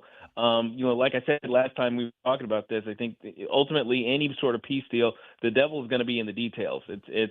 We can say whatever we want about restricting Iranian nuclear ambitions, but if there isn't a robust and significant inspection regime, then that's a pipe dream. But if there is, then hey, yeah, absolutely, this is something to be lauded. So as far as the security agreement, especially when it comes to what's going on in Lebanon, honestly, at this point, I'm not even sure what's going on in Lebanon, other than Hezbollah is acting up and Israel's trying to smash their heads back in. I don't know. I mean, as far as peace agreements go with pretty much any Islamic nation out there, it's going to be, we're going to take a timeout while we rearm. Yeah. And that's pretty much the best you're going to get. Yeah, and to your point about not knowing the details, we can read the 14-paragraph, 14-point agreement, the MOU, that was signed and released yesterday, but you're exactly right in that because we have this 60-day negotiation period that will be where we finalize all of the specifics about their nuclear program, because they're going to be allowed to have a nuclear program for power plants and things like that, just not a nuclear weapons program. What are those details going to be? What are the details going to be about their oil industry? What are the details going to be about the Strait of Hormuz? All of these things, they're not in this agreement yet because they're part of this 60-day negotiation period. So there's still a lot to learn and a lot of important things to be decided here in the coming weeks.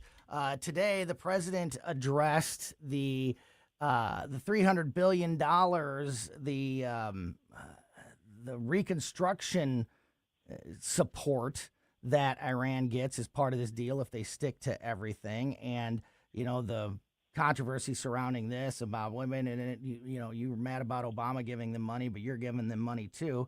The president said today that Iran gets, quote, no money and not 10 cents during a 60-day negotiation period to hash out the final details of the agreement. Quote, we didn't meet out of desperation. Iran did. They are finished. All caps on finished. We'll play out the 60 days. They get no money, not 10 cents.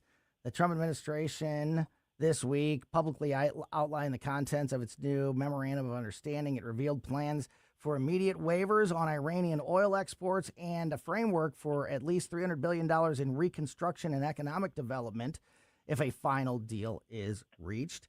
Gabe, in your opinion, is a $300 billion reconstruction development plan the same thing as handing money like Obama did, or is there a clear and important distinction between the two?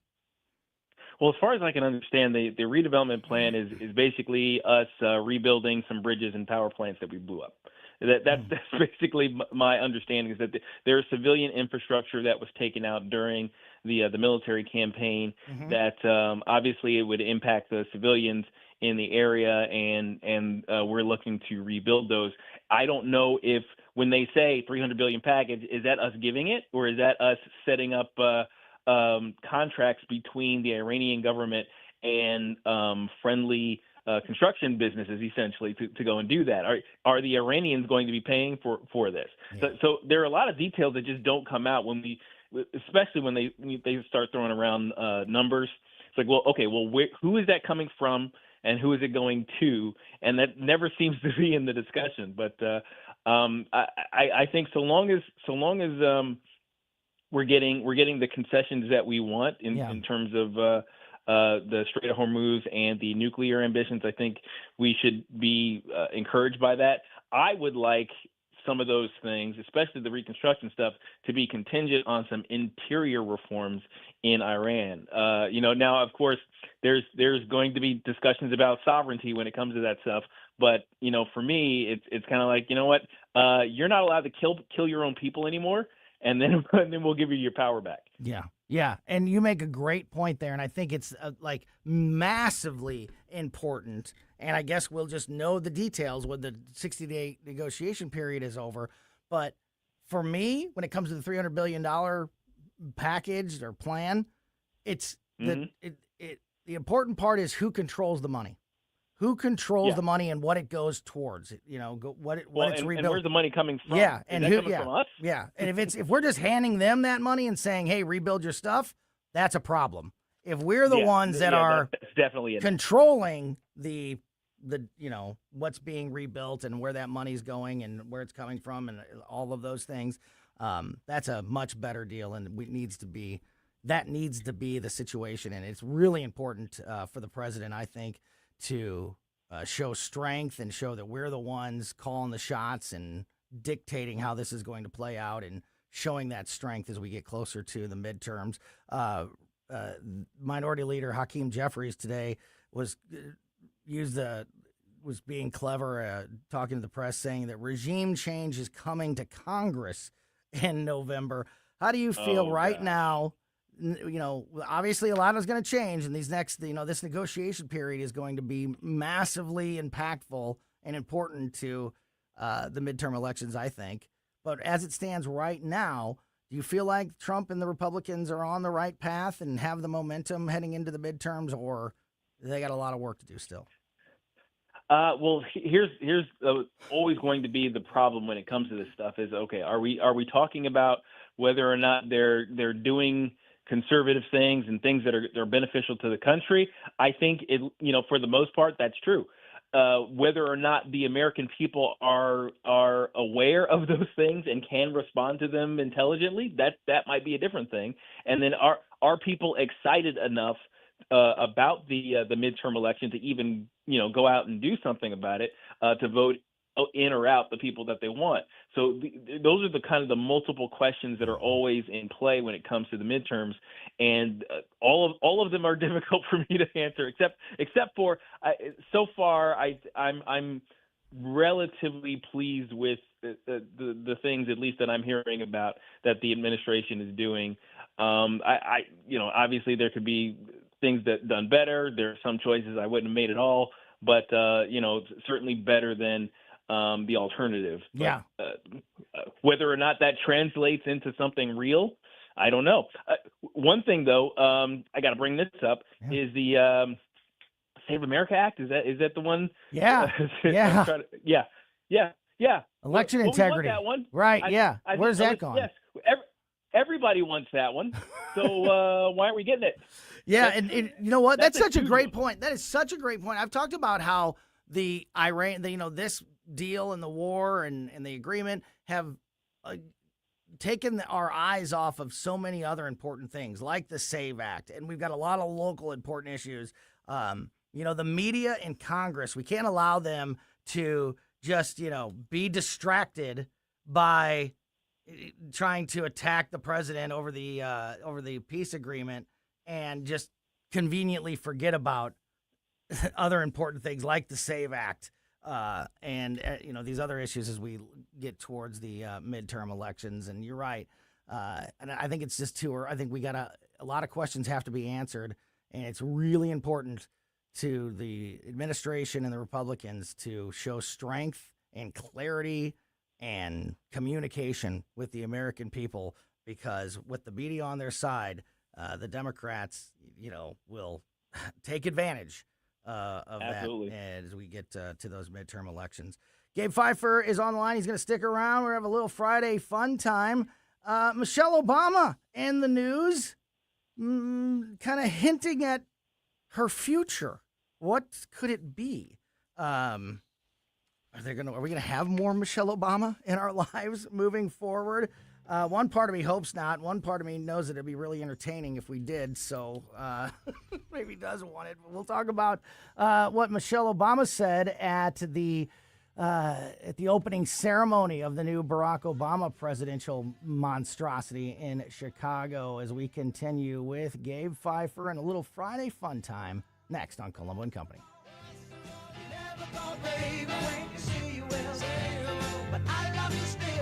Follow Tony Colombo on Twitter at Tony Colombo Talk.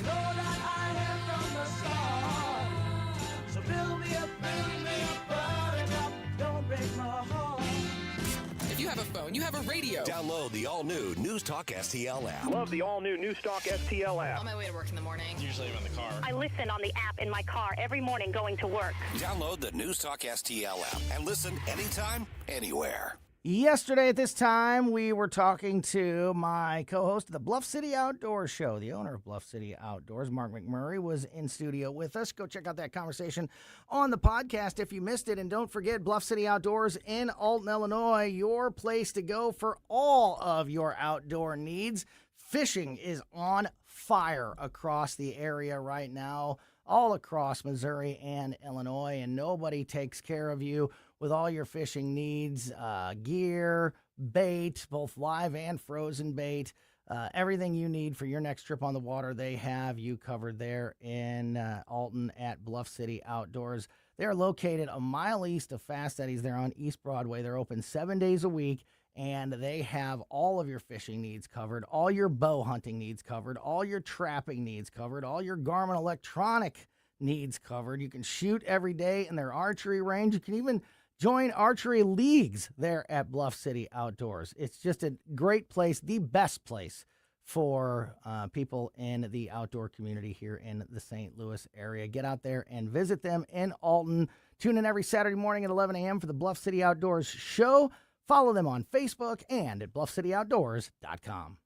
Rhino Shield is engineered to outlast paint by a lot, backed with our 25-year transferable warranty. Paint a house, shield a home. We do brick, block, stucco, asbestos, steel, aluminum, cedar, and more. We are the only coating company selected by Disney, This Old House, and 3 times on HGTV's Curb Appeal, where all 3 episodes concentrate on unpainted brick. If you maintain or own a business with a tired-looking building, you owe it to yourself to look at Rhino Shield and our beautifully durable color schemes. Evaluations are free. We're making buildings pop and be noticed again, from Champaign to the Lake of the Ozarks, exceeding expectations every day with our products, people, and performance. Now is the time to call 877-25-RHINO, 877-25-RHINO, or go to 877-25rhino.com and see how honest and transparent we really are. Tell them, ladies. Don't paint, don't Rhino, go Rhino Shield. Never paint your house again. Rhino Shield.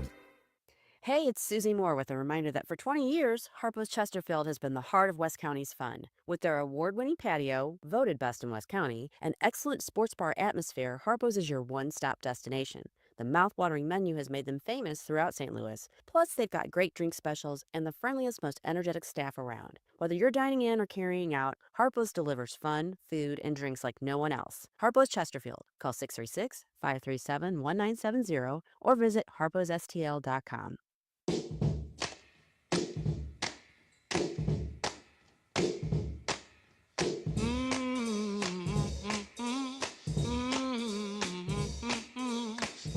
Welcome back to Colombo and Company on 101.9 News Talk STL. Tony Colombo here in studio with producer Ashlyn and Gabe Phifer, News Talk STL contributor, on the line with us. Gabe, I don't know if you saw any of the ridiculousness from the opening of the Barack Obama Presidential Library, which is an absolute monstrosity that was cost way more money than it should have, screwed minority building companies out of money. It's ugly. Mm-hmm. And okay, so it sounds like the Obama administration. Yeah, exactly. It sounds like something that was managed by the federal government, particularly under a Democrat rule. One of the other news stories coming out of that, other than we already talked about Joe Biden getting lost on stage again yesterday. Oh, again? Yeah, everybody left. They're all on stage. Obama, Michelle, Jill Biden, the Clintons, they're all on stage, and they at the end of the thing, and they all walk off stage, and Joe just gets lost, and he's up there by himself looking ridiculous. Oh, yeah, man. yeah, It's elder abuse. No, man. but Come it on. is. It really is. Michelle Obama was asked during an interview regarding the opening of the the library. A question about her future that's drawing a lot of backlash. The former First Lady drew criticism after telling ABC's Good Morning America that the next chapter of her life could be summed up in one word during a joint interview with the former president, Barack Obama. So Robin Roberts of ABC asked both of them to describe the next chapter of their lives in one word. And what was kind of a lighthearted conversation. She asked Barack first, what's one word to describe the next chapter of your life? And he said, fun. Okay. Okay. Asked Michelle Obama, what's one word to describe the next chapter of your life? Me. Oh, my gosh. Oh, my gosh. What does that mean? Does that mean it's going to be all about, are we going to see Michelle Obama, like, running for president? Is it going to be, what is it, like, Jill Biden, Michelle Obama, the massive egos? It's, there's something there, right? And then, of course. Level of self-importance. Of course, yes. Robin Roberts from ABC, she loved it. She starts, like, cackling and said, that's what you call a mic drop. No, it isn't. Is it? No, it isn't. Yeah. The narrator breaks in. Are you worried that Michelle's got plans for the future, and that could have to do with us and her? I doubt that what she means by that is some sort of political ambitions. I'm pretty sure it's just more fourth wave feminist, me talk. Mm-hmm. So that's kind of what I'm expecting. She's probably gonna have another book. Yeah, I'm thinking something like that. Maybe more speaking tours, more reasons for people to applaud how stunning and brave she is. But I doubt that means political ambition. Can you imagine sitting next to your wife, getting somebody's talking to you, and they ask you about like what's your focus going forward? What's your right. Me, not family, not like me. Like most people, when they talk about retirement, they usually talk about, now granted, hobbies are kind of self-focused, but they'll say something about their hobbies. They'll say something about spending time with family. Honestly, I think it really is just kind of an expression of narcissism, which, nobody should be surprised about. The internet has created a new word. I could give you a million guesses, and you would never come up with this new word. It's a combination of existing words. Oh, that's fun. Those are always fun. The new word is exhausterwhelmulated. Oh, come on. Exhausterwhelmulated. Okay, so exhausted, overwhelmed, and overstimulated. You got it. You got it exactly. If you've ever been exhausted, overwhelmed, and overstimulated all at the same time, you have been exhausterwhelmulated. You know what exhausterwhelmulates me? Words like exhausterwhelmulate. Making up new terms. I gotta tell you. I love you, Zoomers. I know there's some great Zoomers out there who are listening to the station, who are doing the thing. They're walking the walk, talking the talk. They're the next generation. We have to invest in them. All of the various disclaimers, but y'all are weird. Y'all are weird. Y'all are weird. Look. And stupid, many Gen times. X has its own. Gen X has its own foibles. Yes. But we were not. We were never this weird. Man, I was looking at We were never this weird. No. I was looking at another story, speaking of generations this week, about how Gen Xers, mostly, not this Gen Xer, because I'm late, I'm towards the end. Most Gen Xers are in their 50s, which just makes me, Are you cringing over there? Yeah. And it said that 33% of us are still dependent on our parents. I don't know, that sounds high to me for I don't think that's true. Yeah, I think it's the other way around. Yeah. Just because you live, I agree. Just because you live in your childhood home as a Gen Xer and your parents are there, I don't think that means you're living off your parents. I think that means you're taking care of your parents. You just happen to be in their house. Just real quick. They did give a list of examples of like when you may feel exhauster-whelmulated. Oh, gosh. Okay. Yeah. Explaining Venmo to grandma. That may leave you exhauster-whelmulated. Figuring out which fire alarm has the low battery chirp going on in your house could leave you exhauster-whelmulated. So if you want to start using it in a sentence, Gabe, there's a couple examples on how to do so. Gabe Phifer, News Talk STL. Yeah, you. Former co-host of Mike Ferguson in the morning. Great to talk with you, my friend. We'll talk to you again on Monday. And as always, appreciate your time. Have a great weekend and happy Father's Day again. Yep. Thanks, guys. God bless. Happy Father's Day. Yeah, back at you. Great stuff there, as always. What a crazy week it has been. We will keep an eye on everything that happens over the weekend and be back with you on Monday to get you updated on all the latest news and headlines, both nationally, internationally, and locally. It's going to be a busy news summer, and we've got you covered here at News Talk STL. Have a great weekend. Happy Father's Day. Keep it here for Larry's commentary, then the Tim Jones and Chris Arp Show next. Hi, I'm Jen Wallner. And I'm Rodney Wallner with the Wallner Home Selling Team at Berkshire Hathaway. Hey, Rodney, how do you sell your home for top dollar? That's easy. Call the Wallner Home Selling Team at 314-810-SOLD. What if I want a flexible commission rate? Call the Wallner Home Selling Team at 314-810-SOLD. When's the best time to sell your home? Right now. Call the Wallner Home Selling Team at 314-810-SOLD. For all your real estate needs, call the Wallner Home Selling Team at 314-810-SOLD. That's 314-810-SOLD.